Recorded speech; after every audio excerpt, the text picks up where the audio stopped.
This video is kindly brought to you by Skillshare.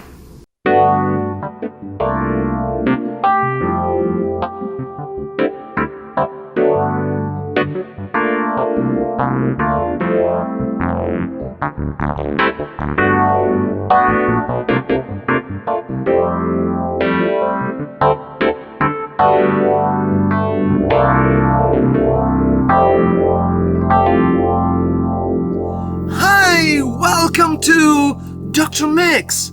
Look, my hands are going by themselves. How are you doing?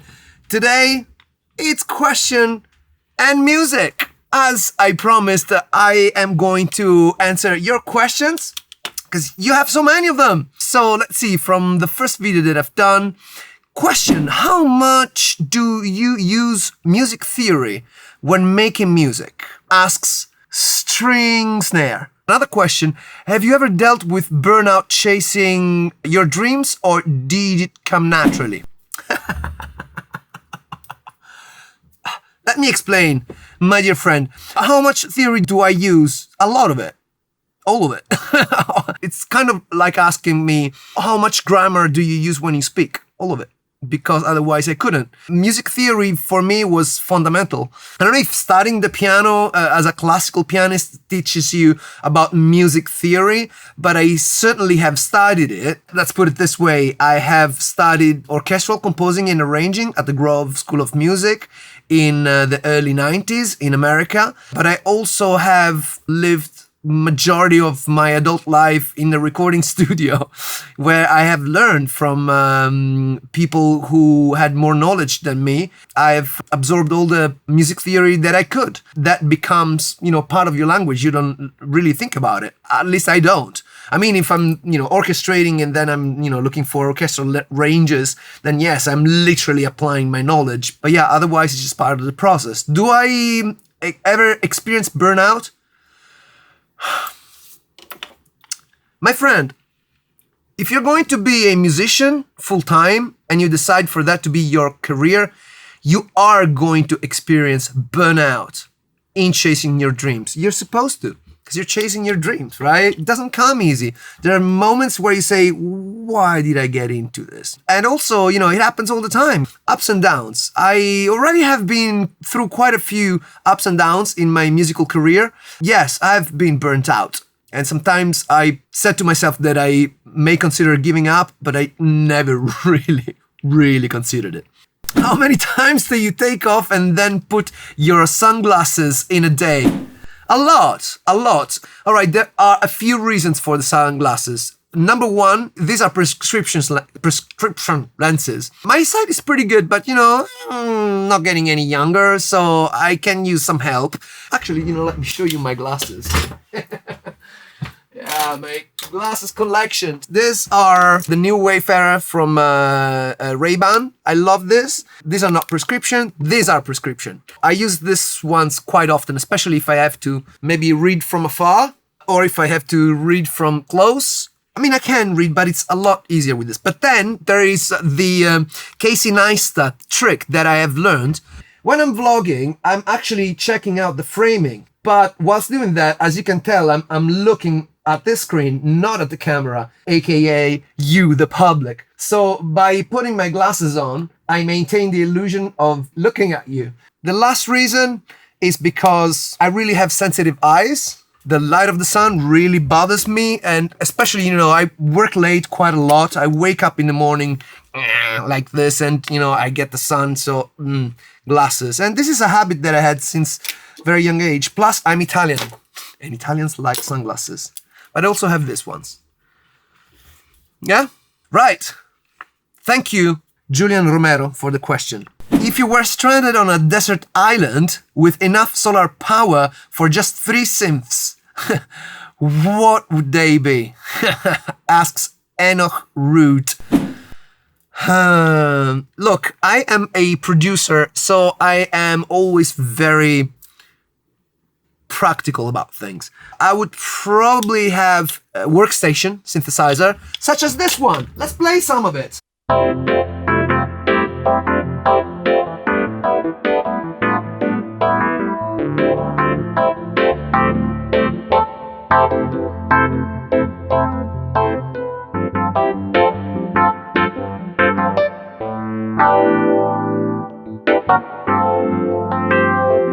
because you can do lots and lots of different sounds with a synthesizer like this. For example, you got the model expansion, which means I can go for a Jupiter 8.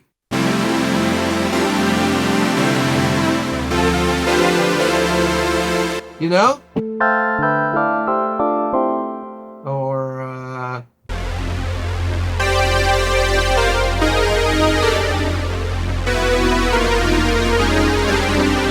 so I would have something really practical, like a, flagship synthesizer, and then I would probably have my Rhodes.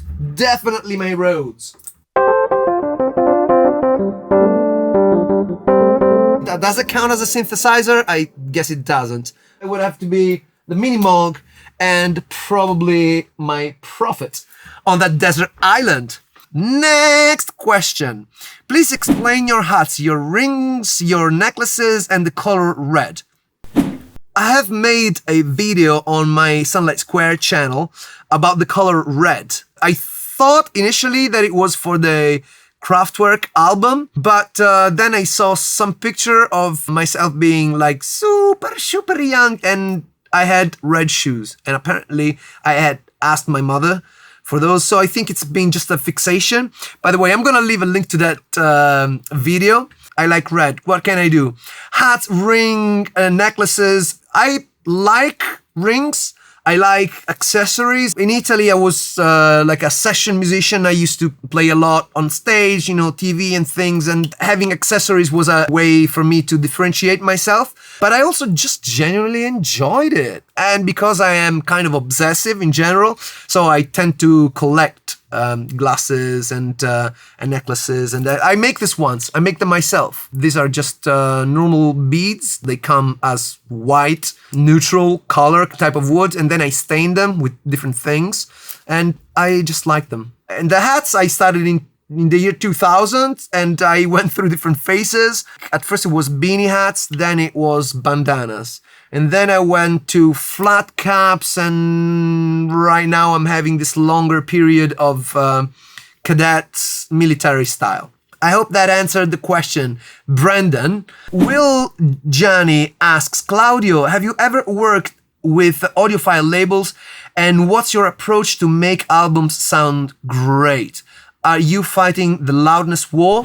Right, very interesting. So let's say this. Yes, I have worked with audiophile labels. For example, a job that I've done, which I'm really proud of, I've cleaned up the recordings of this Chet Baker project. It was like a real challenge because these were recordings that were done live from this tour that he did in the UK, and they needed a lot of work. I am going to leave a link in the description about that album. Yeah, in that case, it was just a game of RX-8, and I had to really salvage a lot of it. So audiophile labels, I work with Japanese labels. Specifically, I work with a producer, his name is Kei Suzuki. When we do mastering, he comes here and I do mastering for him. He's coming next week, in fact. We spend a great deal to make sure that the quality is super pristine, like almost no compression on the masters. There are two kinds of music, bad and good. It's a matter of working it out. And am I fighting the loudness war? Personally, as an artist, no, not really. I think that loudness thing has kind of had its time. I still like to master, relatively loud for my house tracks. So I may hover over -9, -8 LUFS, but never more than that. But for more acoustic stuff, I keep myself between -14 and -20. There is a growing demand for very clean, not loud, not overcompressed music, and I'm getting a lot of that, especially through the orders of drmix.com. In case you don't know, drmix.com is the online service that my company provides. Online mixing, mastering, production. We do a lot of work with many clients, and they all have different requests, but I am noticing that people are not asking for loudness all the time anymore, and that's good, I think. Next! What artist is your biggest inspiration? Asks Emmanuel Camilo Rojas Rodriguez. Thanks, Emmanuel. So if I have to think of an artist that really inspires me, and I'm gonna say artist, that's Quincy Jones.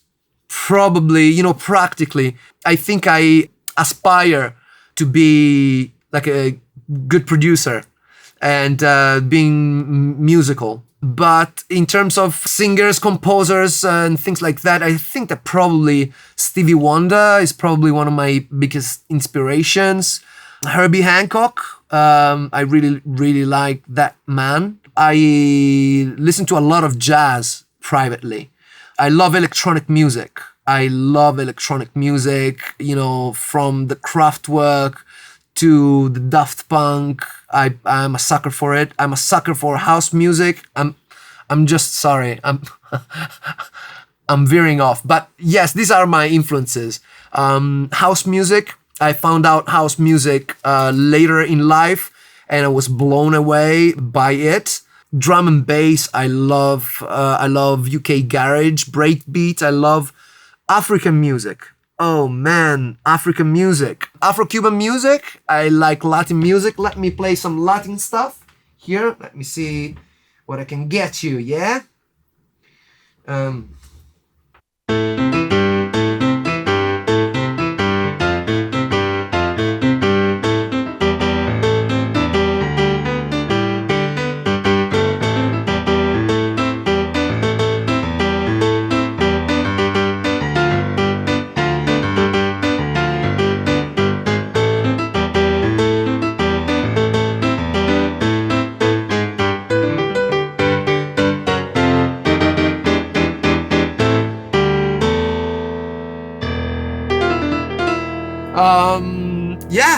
Yeah, you know what?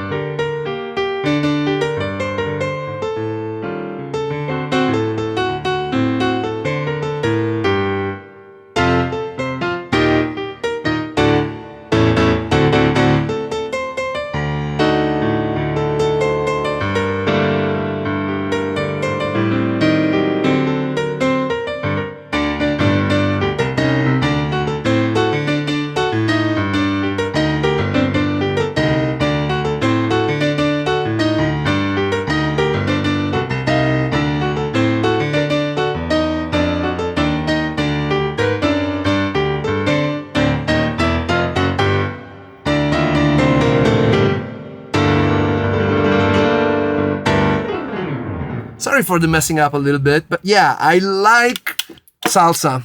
Sorry, Manuel, I'm all over the place. What is my biggest inspiration? Good music. Hoss P63 asks, can you get Moog to send you a Moog grandmother and review it? I guess I could. I've met the Moog guys 2 years ago at Thoman's event, Synth Reactor. There you go. I remembered it. Yeah, I'm in touch. I could probably get it. But you know what? The thing is, and I would like to use this question to clarify something, because sometimes I do get, hey, are you going to review? Are we going to review? Now, I don't really review. I don't know if you agree with me, but I don't review. Because I don't think it's my job to say whether a keyboard is good or not. Simply, I just play what I like. So if I don't like it, probably won't make it in the studio.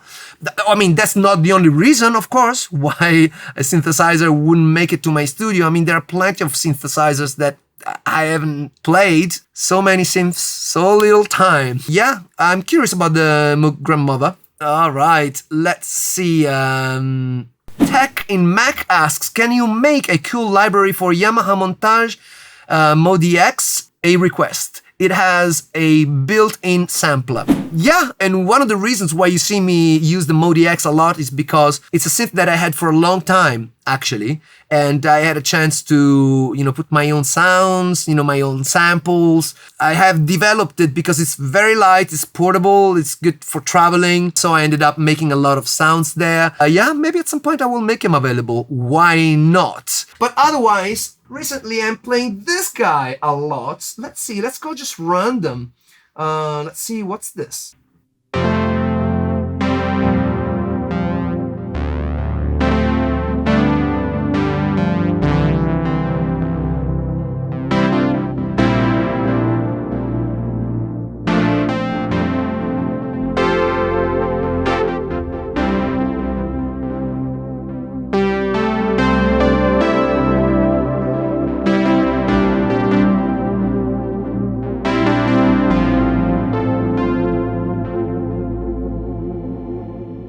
What was that?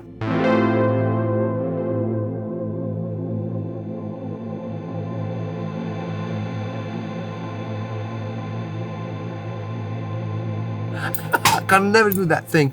Anyway, yes.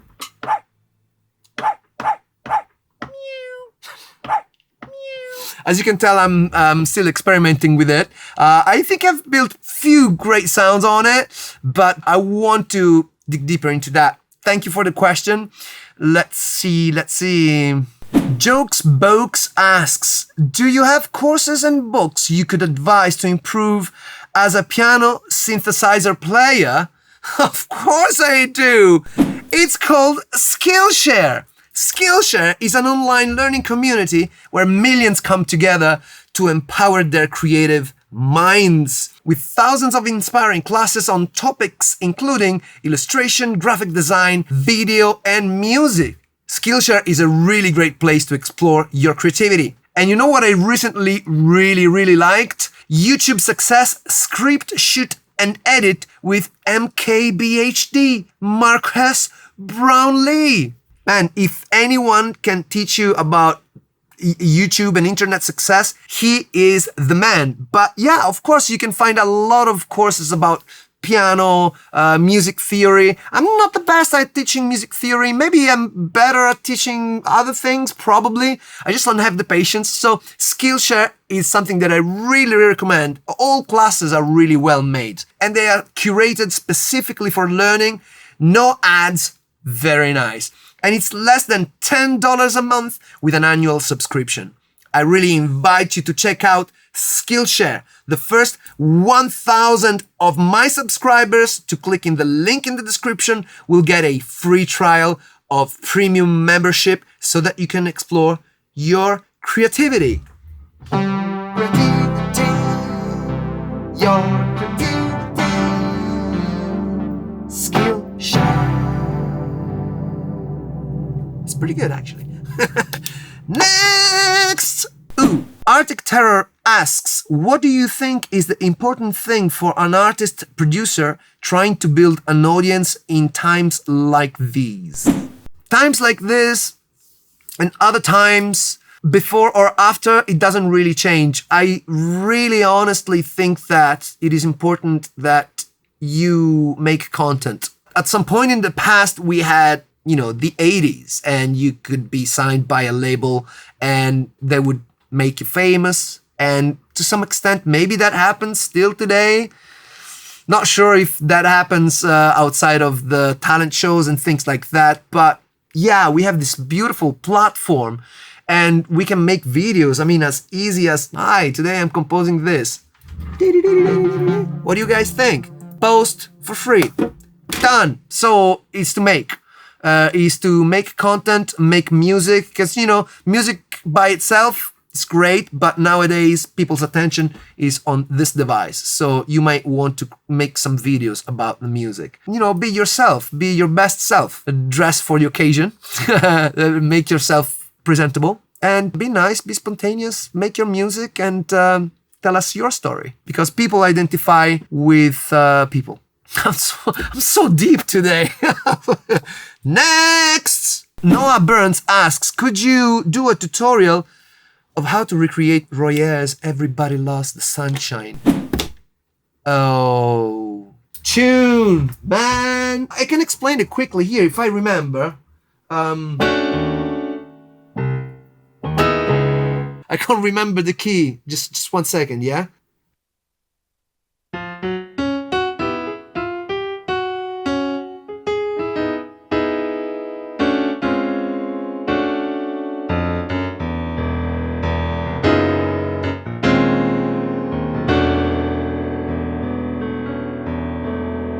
Okay, I got it.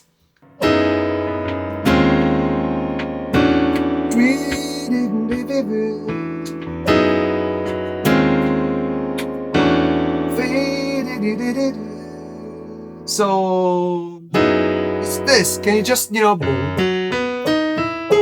and then it's just chromatic, and then it goes. My life, my life, my life, my life in the sunshine. Everybody loves the sunshine. Is that the chords? I can't remember. Okay. Sunshine. Everybody loves the sunshine.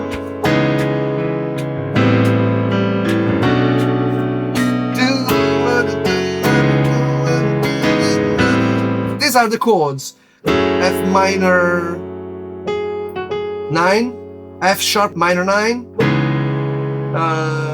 C sharp minor 9, A minor 9 or minor 7, and B minor 7. That's it. It's a great song, man. When you have a great melody, when you have a great chord progression.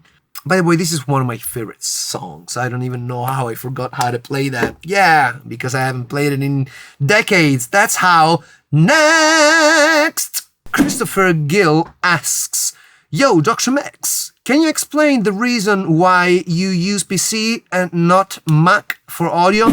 Because they're cheaper and they get the job done. To be honest, I would not have anything else but a Mac as a laptop. These things are beautiful. I love them.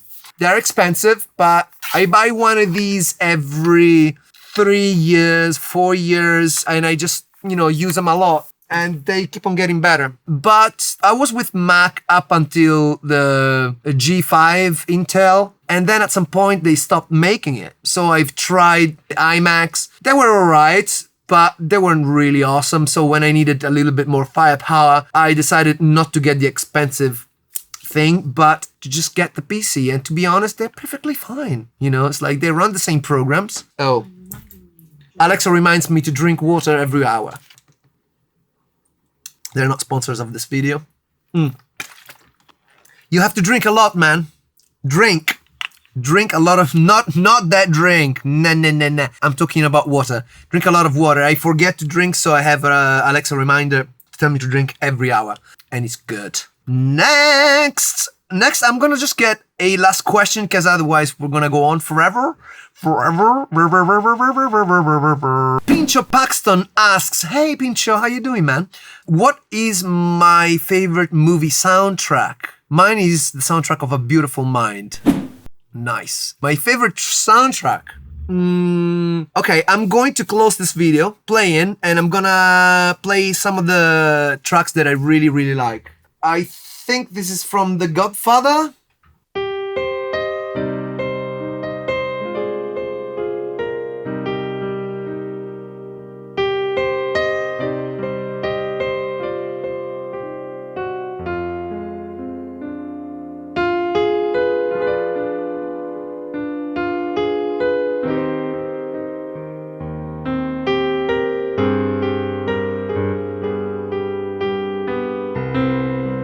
Man.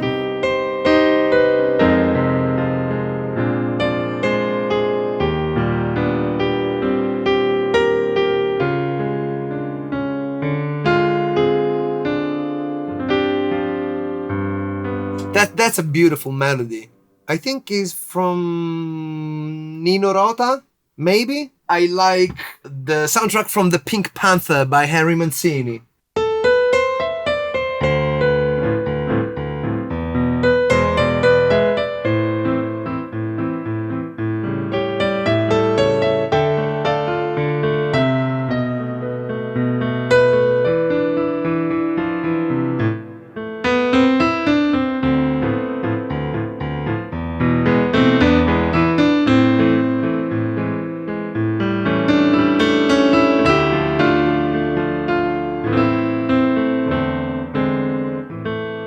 That's a good one. I love Star Trek, man. Star Trek is amazing. I mean, Star Wars. Star Trek is not... I love that song, but it's not a movie. So I think I'm done for today. Thank you so much for staying around. If you're watching this on the premiere, hi guys from the premiere. I just mentioned a few of you that I can remember. So there's Pintxo, there is Scott, Onion, DJ Wright, Valican, Timo. We chat a lot this time, and I'm sure I'm making somebody offended because I'm not remembering all the names. Yeah, I love you guys. I really love you. It's really great to have you, and to have YouTube, and have the internet, and being able to exchange so much love. Yeah? So you may want to watch this video next. Otherwise, I wish you all the best, and I will see you next time. Bye.